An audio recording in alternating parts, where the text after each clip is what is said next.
Hello guys, നിങ്ങൾ ഇത്ര വലിയ എണ്ണപ്പനത്തോട്ടം കണ്ടിട്ടുണ്ടോ? ഇന്ന് നമ്മൾ കാണാൻ പോകുന്നത് ഒരു മനോഹരമായ ഓയിൽ പാം പ്ലാന്റേഷൻ കാണാനാണ് പോകുന്നത്.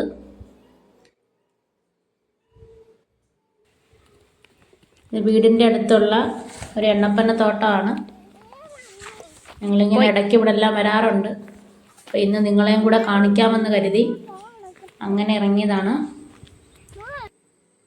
ഇത് നിങ്ങൾ പലരും കണ്ടിട്ടുണ്ടായിരിക്കും. പണ്ട് സ്ലേറ്റൊക്കെ തുടയ്ക്കാൻ വേണ്ടി ഉപയോഗിക്കുന്നതായിരുന്നു. പിന്നെ അണ്ണാൻകുഞ്ഞെന്നാണ് വിളിക്കുന്നത്. കുറച്ച് അണ്ണാൻകുഞ്ഞിൻ്റെ അതേ ഒരു ഷേപ്പ് ഇരിക്കുന്നുണ്ട്. അണ്ണാൻകുഞ്ഞെന്നായിരുന്നു പണ്ട് വിളിച്ചിരുന്നത്. പിന്നെ അതെല്ലാം കണ്ട് ഇവിടെ കുറേ മയിലുകളും കുരങ്ങന്മാരും എല്ലാം ഉണ്ട്. അപ്പോൾ ഒരു മയിലുക്കുട്ടനെ കണ്ട് അങ്ങനെ അതിൻ്റെ പുറമെ കുറച്ച് നേരം ഓടി. അതിനെ പിടിക്കാനൊന്നും കിട്ടത്തില്ല. ഒരുപാടുണ്ട് ഇവിടെ, മയിലുകളായാലും കുരങ്ങന്മാരായാലും. ഇടയ്ക്ക് പിന്നെ ശല്യമാണെന്നും പറയാം. കാരണം നമ്മൾ നടുന്ന ഫ്രൂട്ട്സും എല്ലാം നശിപ്പിച്ചു കളയും. പക്ഷെ എന്നാലും ഇതിനെയൊക്കെ കാണാനൊരു പ്രത്യേക കൗതുകമായതുകൊണ്ട് എല്ലാവരും അതിനെ ആരും ഉപദ്രവിക്കാറില്ല.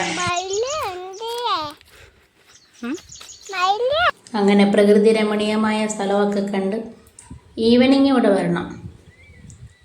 ഈവനിങ് ഒക്കെ വന്നിരിക്കാൻ നല്ല രസമാണ്. ഇതാണ് എണ്ണപ്പനക്കായ. ഇതിൽ നിന്നാണ് നമ്മൾ ഓയിൽ ഉണ്ടാക്കുന്നത്. ഈ കായ നമ്മൾ പണ്ട് ചുട്ട് കഴിക്കുമായിരുന്നു. ഇത് ചുട്ട് കഴിക്കാൻ അടിപൊളി ടേസ്റ്റാണ്. പണ്ട് ഒരുപാട് ചുട്ട് കഴിക്കുമായിരുന്നു. ഇപ്പം അങ്ങനെ എടുക്കാറില്ല. ഇതിനൊരുപാട് മുള്ളുണ്ട്. ആ മുള്ള് കൊള്ളാതെ വേണം നമ്മൾ അതിന് കായ എടുക്കാൻ.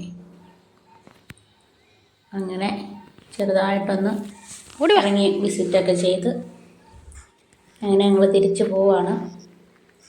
എങ്ങനെയുണ്ട് ഇന്നത്തെ വീഡിയോ? ഇഷ്ടമാവുകയാണെങ്കിൽ സബ്സ്ക്രൈബ് കൂടെ ചെയ്തേക്കണേ.